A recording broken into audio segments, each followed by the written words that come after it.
Blessed are the peacemakers, for they shall be called the children of God.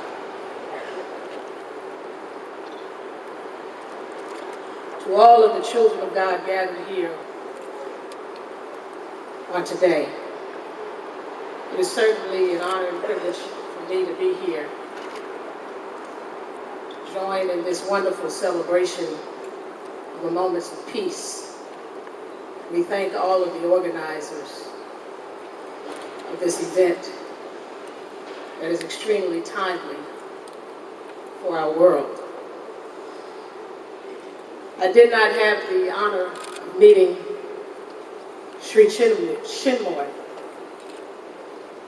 but it is very apparent and obvious that his spirit is present on today. And there was indeed a kindred spirit between he and my father and also my mother.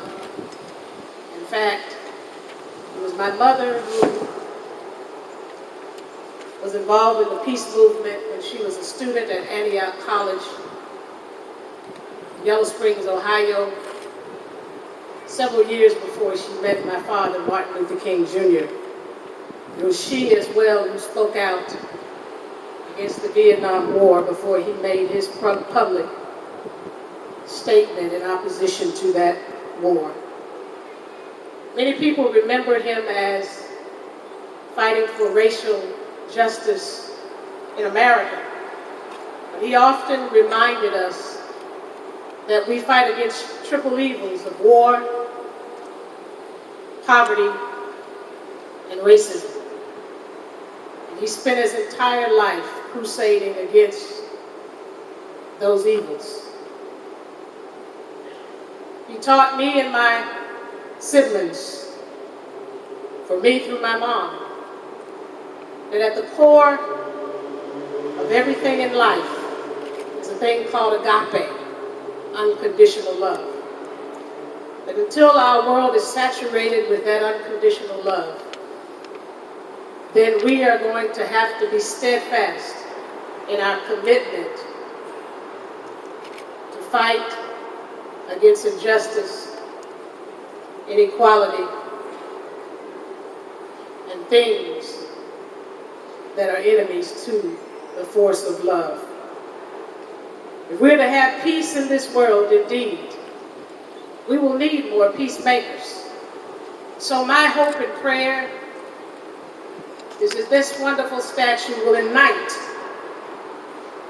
it will inspire generations, even yet unborn, to become peacemakers. The more peacemakers we have, then all of the other forces will have to be at bay.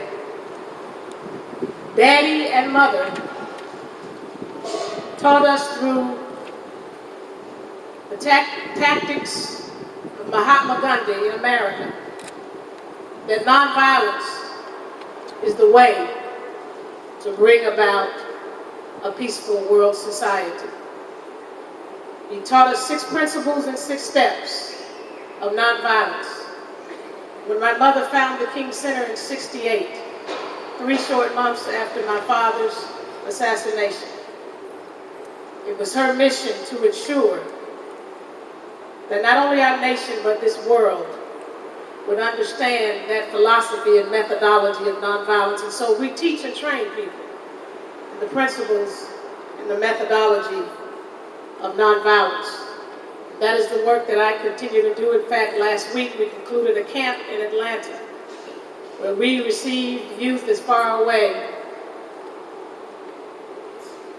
in other countries to come and learn about the principles and the steps of nonviolence. And I'm happy to say that some of them have devoted themselves to become what we call now ambassadors, Nonviolence Opportunity Watch. And in closing, I want to just share briefly the words of my father in an interview that he did in 1967 with Mike Douglas. He was asked a question regarding his stance on the Vietnam War by Mike Douglas. The question had to do with whether or not my father was concerned with falling out of favor with the president at that time, President Lyndon Baines Johnson, because he had spoken out against the war in Vietnam. And of course, Lyndon Johnson was a friend of the civil rights community. My father made this profound statement. He said, well, that's not really important to me. What's important is that I not fall out of favor with what's right. And that I not fall out of favor with what my conscience tells me is just and true. If our world is going to be a peaceful place, it's going to take individuals whose loyalty is to truth, to justice, and to righteousness.